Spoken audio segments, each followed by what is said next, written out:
Hello everyone, कैसे हो आप सभी लोग। वेलकम टू जैसे स्टडी क्लासेस। आज हम लोग पढ़ेंगे भारत की जलवायु, क्लाइमेट ऑफ इंडिया। भारत की जलवायु को समझने के लिए सबसे पहले हमको मौसम समझना पड़ेगा कि मौसम किसे कहते हैं।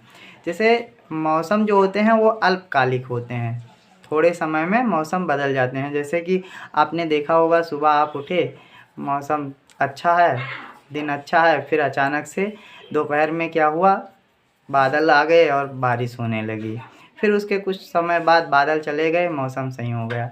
मतलब मौसम जो होता है वो अल्पकालिक होता है और ये वायुमंडलीय घटना होती है। हम मौसम पहले समझते हैं।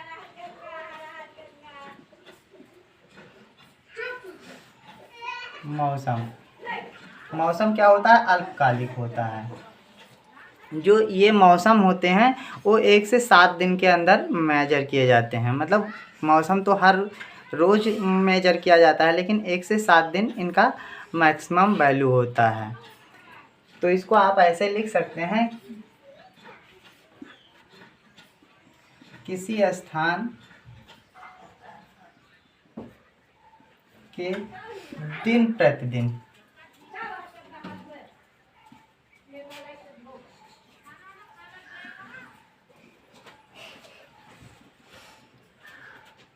के वायुमंडलीय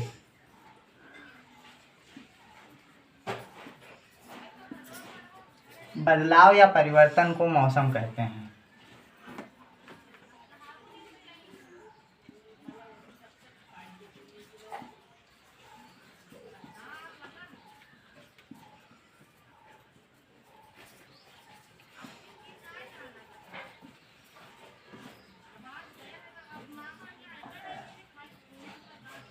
वायुमंडल जब हम लोग पढ़ेंगे विश्व जियोग्राफी, वर्ल्ड जियोग्राफी, तो इसमें हम जानेंगे वायुमंडल जो होता है वो हमारे चारों तरफ जो वायु की परतें छाई होती हैं, इसी को वायुमंडल कहते हैं। ये क्या होता है, अल्पकालिक, अभी हमने बताया था। अल्पकालीन या अल्पकालिक होता है।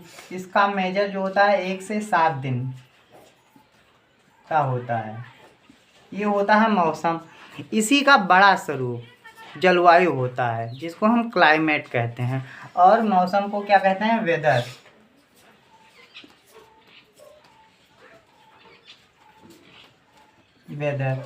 ये होता है वेदर। और क्लाइमेट जो होता है मौसम का बड़ा स्वरूप, यानी उसमें भी रोजाना के जो मौसम का प्रभाव होगा वो लिया जाएगा, लेकिन एक दिन का ना लेके ना एक साल का, लगभग 35-30 या 45 साल का, 35-45 साल के बीच का एवरेज जो होता है वो औसत, वही होता है क्लाइमेट।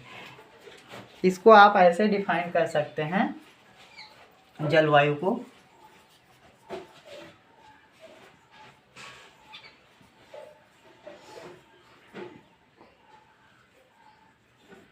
क्लाइमेट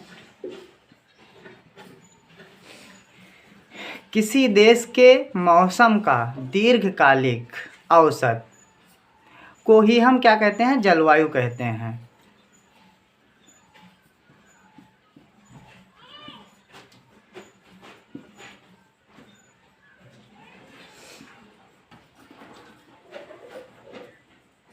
दीर्घकालिक, ब्रैकेट में 30 साल रख लो, 30 साल से ऊपर ही होना चाहिए, 30 साल प्लस के औसत को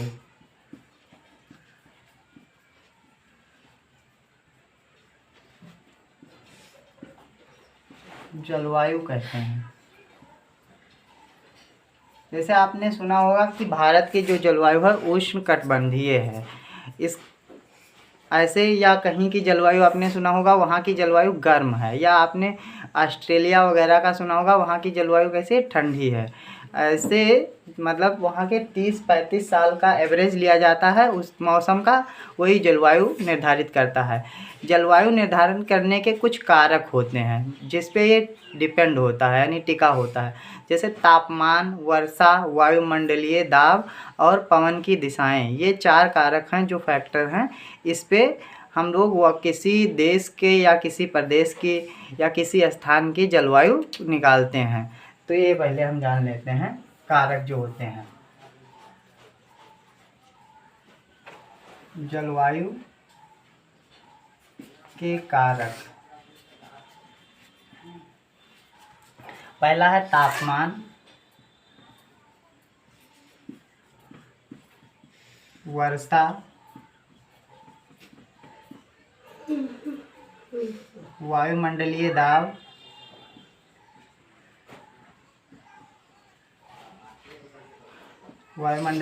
और चौथा जो हो जाएगा आपका वो पवन की दिशाएं यानी वायु की दिशाएं।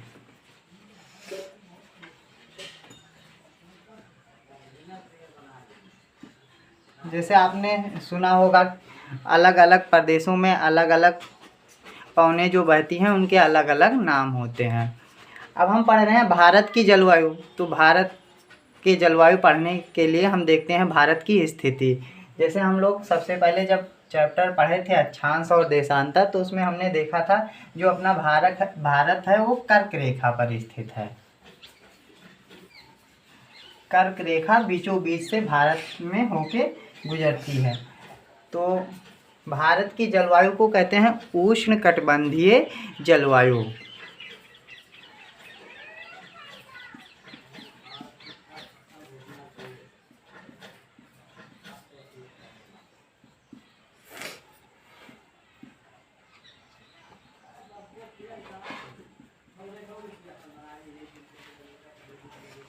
उष्णकटिबंधीय जलवायु जो या मानसूनी जलवायु, सॉरी इसको उष्णकटिबंधीय मानसूनी कहते हैं।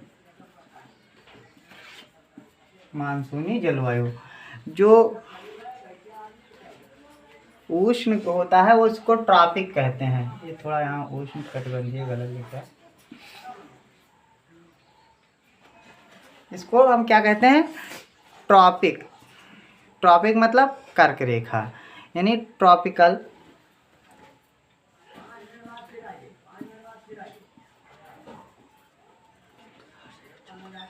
और ये होता है मानसून।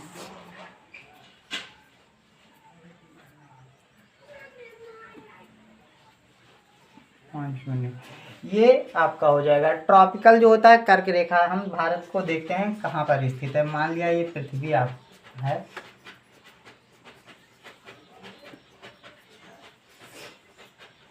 यहाँ पर 0 डिग्री अक्षांश जिसको आप भूमध्य रेखा कहते हैं या विषुवत रेखा कहते हैं, यहाँ 0 डिग्री अक्षांश, और यहाँ पर 23.5 पर कर्क, और इधर 23.5 पर मकर। तो जो भारत अपना है यहाँ पर स्थित है। मान लिया ये भारत है, भारत से के बीचों बीच से होकर कर्क रेखा गुजरती है जो हमने पढ़ रखा है।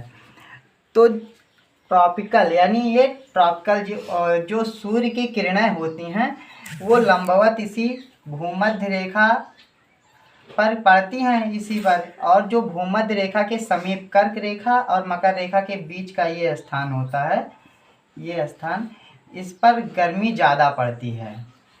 तो यानी ट्रॉपिकल इस पे कर्क रेखा पर पड़ती हैं। और यहाँ पर हमारे भारत के उत्तर में हिमालय स्थित है, इसलिए जो ठंडी हवाएं हैं उधर से वो हिमालय रोक देता है। तो इसलिए ये भारत की जो जलवायु होती है उष्ण होती है, यानी कैसी गर्म होती है। भारत की जलवायु कैसी होती है गर्म। और ये मानसूनी जो शब्द है ये अरबी भाषा का, अरबी भाषा का शब्द है, जिसका मतलब होता है ऐसी हवाएं जो मानसून यानी ऋतु परिवर्तन के साथ अपना दिशा बदल लें। ऐसी पवन या ऐसी वायु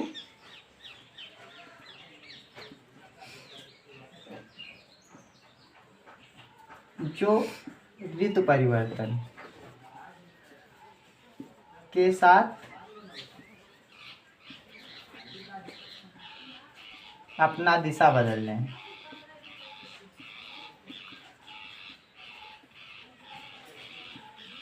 बदल लें।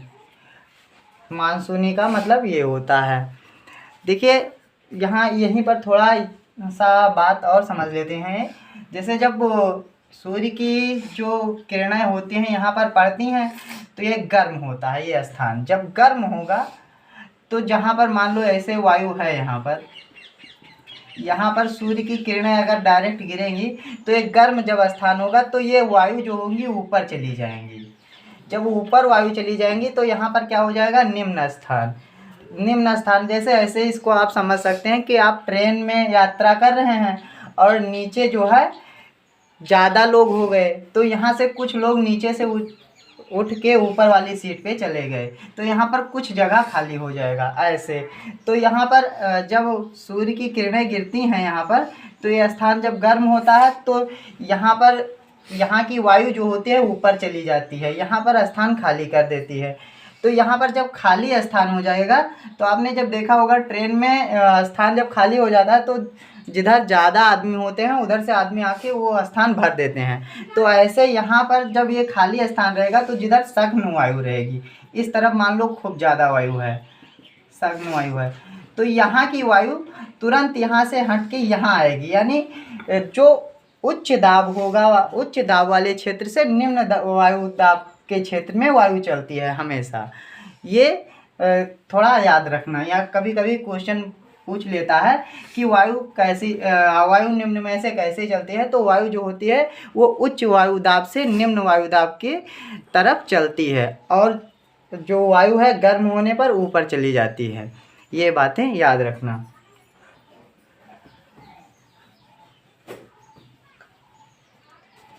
अब हम देखते हैं भारत में जो है वर्षा। भारत में वर्षा जो होता है लगभग 118 सेंटीमीटर वार्षिकांक। यानी भारत की वर्षा जो होती है वो साल भर में सभी औसत पूरे भारत का, ऐसा नहीं किसी एक स्थान का। तो भारत में वर्षा जो है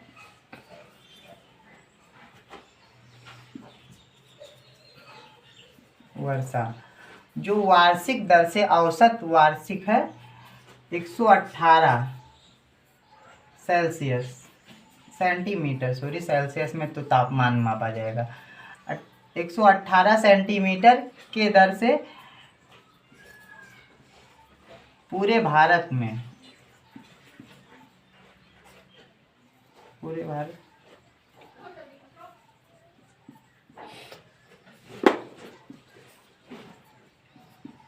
औसत वर्षा, औसत वर्षा है वो भी वार्षिक है, ऐसा नहीं कि मतलब साल भर का, 6 महीने का या 1 महीने का, ये वार्षिक है। वार्षिक वर्षा भारत की जो है औसत कितनी होती है 118 सेंटीमीटर। इसको हम नापते हैं तो इतनी होती है। अगर बात किया जाए भारत में या सूर्य की स्थिति के बारे में तो हम लोग यहाँ पर एक बार सूर्य की स्थिति समझ लेते हैं। जैसे ये हो जाएगा कर्क रेखा, इसके नीचे भूमध्य रेखा और यहाँ पर मकर रेखा। तो जो सूर्य है 21 जून को कर्क रेखा पर चमकता है।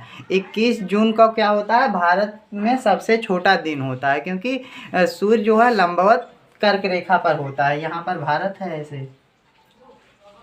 तो 21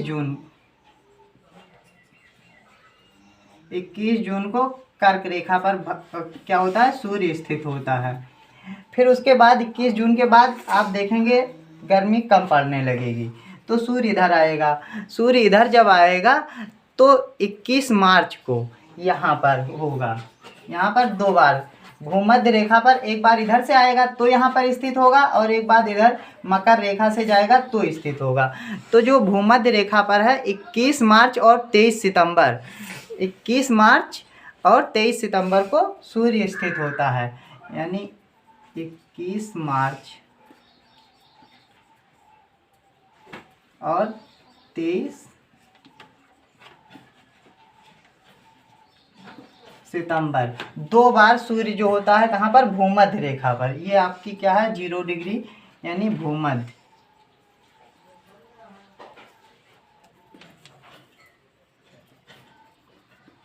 भूमध्य रेखा हो जाएगी। इसको 0 डिग्री लिख देते हैं डायरेक्ट, ये 0, ये हो जाएगी आपकी मकर रेखा। तो मकर रेखा पर जो है सूर्य वो 22 दिसंबर को स्थित होता है। इसीलिए यहाँ पर जब सूर्य स्थित होगा मकर रेखा पर, तो भारत में जो होता है 22 दिसंबर को 22 दिसंबर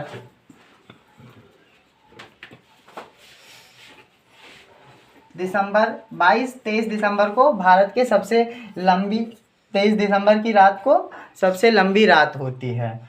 यानी यहाँ पर 22 दिसंबर को पर मकर रेखा पर स्थित होता है और 21 जून पर कर्क रेखा पर सूर्य स्थित होता है। अब हम भारत की ऋतु, ग्रीष्म ऋतु, भारत में 4 ऋतुएं हैं, हम एक एक करके पढ़ते चलेंगे। जैसे ग्रीष्म ऋतु को हम सबसे पहले पढ़ लेते हैं।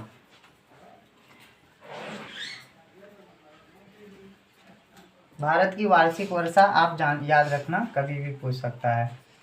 भारत की जो ग्रीष्म ऋतु है,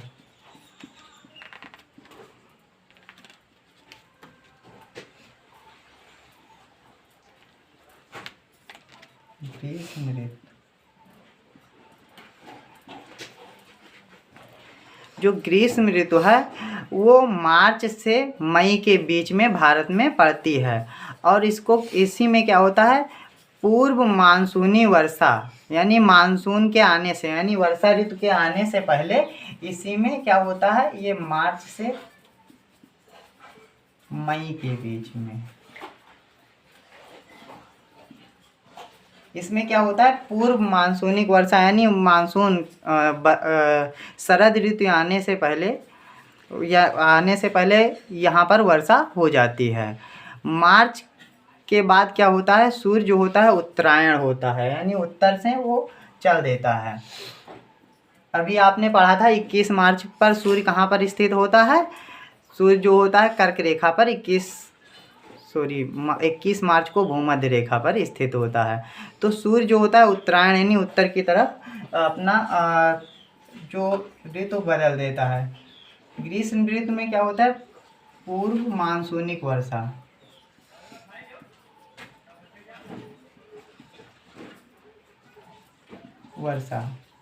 ये कितना होता है भारत का, लगभग पूरे भारत का 100% माना जाए तो ये 10% वर्षा इसी में हो जाता है ग्रीष्म ऋतु में। ये विभिन्न भारत के विभिन्न जो पौने हैं, लोकल पौने, जिनको आप स्थानिक पौने कहते हैं, उनके द्वारा होती हैं।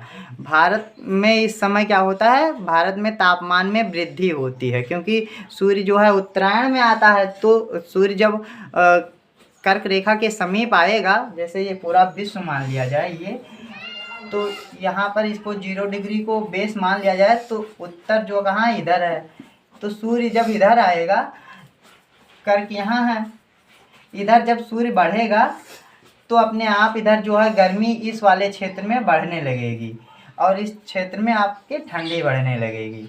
तो यहाँ पर क्या होगा, भारत में गर्मी बढ़ेगी।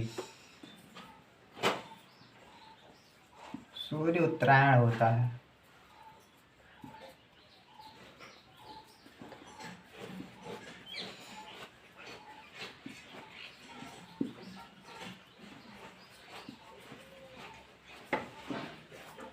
और इस समय क्या होता है, इस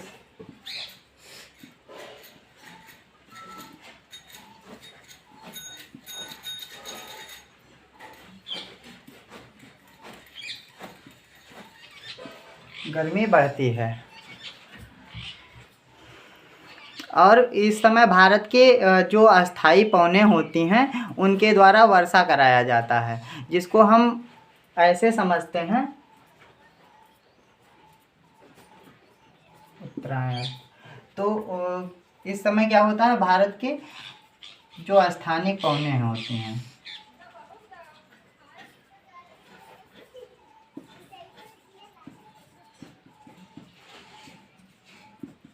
पौनों से वर्षा होता है। वर्षा कैसे होता है, क्योंकि जो यहाँ के वायु दाब होता है कम होता है, तो जो कम वायु दाब होता है तो यहाँ की जो पौने होती हैं, जिधर सघन पौने होती हैं वो पौने आती हैं इस तरफ, और चूँकि यहाँ पर तापमान ज़्यादा है तो इनमें आर्द्रता नहीं होता है, तो विभिन्न स्थानों से ये आर्द्रता ले लेती हैं और आर्द्रता लेने के बाद ये वर्षा करा देती हैं। जैसे जब आर्द्रता ये लेंगी तो जैसे अपने उत्तर भारत में जो है वो कौन सी वर्षा लू पवन चलती है, लू।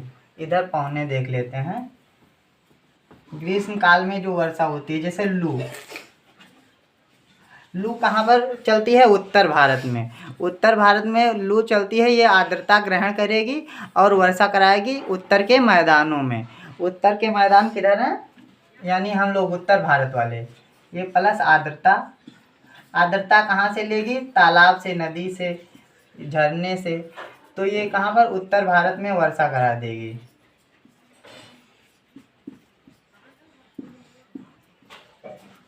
वर्षा, उत्तर भारत में वर्षा।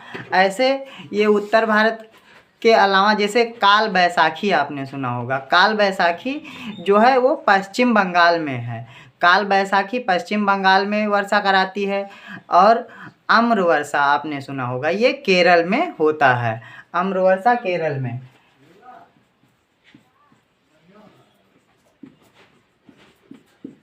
काल बैसाखी ये पश्चिम बंगाल।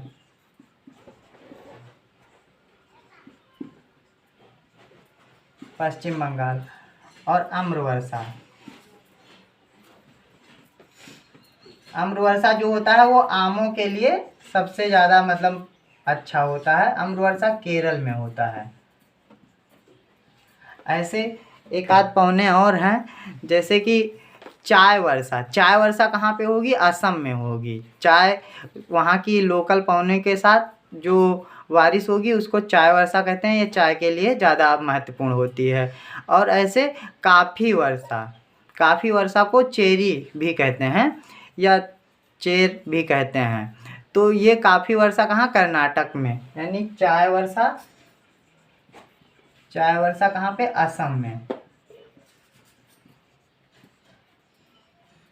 और जो काफ़ी वर्षा होगी, काफ़ी वर्षा वो कर्नाटक में, कर्नाटक में होगी। ये ग्रीष्म ऋतु हुई भारत की। भारत के ग्रीष्म ऋतु जो होते हैं, जो राजस्थान का इलाका है वहाँ पर बालू ज़्यादा पाए जाते हैं। तो वहाँ पर जैसे सूर्य की किरणें पड़ती हैं तो वहाँ के जो नीचे वाली पौने होती हैं, यानी नीचे की पौने, जैसे मान लो ये राजस्थान का इलाका है ऐसे थोड़ी देर के लिए, तो यहाँ पर जब ये बालू से बना है तो यहाँ पर जैसे सूर्य की किरणें पड़ेंगी तो बालू बहुत ज़्यादा हीट हो जाता है। बालू जब हीट हो जाता है तुरंत, तो यहाँ की जो पौने हैं वो ऊपर उड़ जाएंगी, यानी यहाँ की जो नीचे की ये पौने थी ये ऊपर उड़ गई और यहाँ पर हीट ज़्यादा होगा। इसलिए जो भारत का सबसे ज़्यादा गर्म राज्य होगा वो राजस्थान होगा। जो ग्रेन वेस्ट है, ग्रेव वेस्ट है, ये वर्षा होता है, ये पूर्वी भारत में होता है। ऐसे याद रखना, ये छूट मतलब ऐसे छूट रहा है। अभी और भी बहुत लोकल पौने हैं, लेकिन जो जितनी महत्वपूर्ण थी उतना मैंने लिखवा दिया। आज के लिए इतना ही। वीडियो देखने के लिए धन्यवाद। ज़्यादा से ज़्यादा लोगों के पास शेयर कीजिए। Thank you.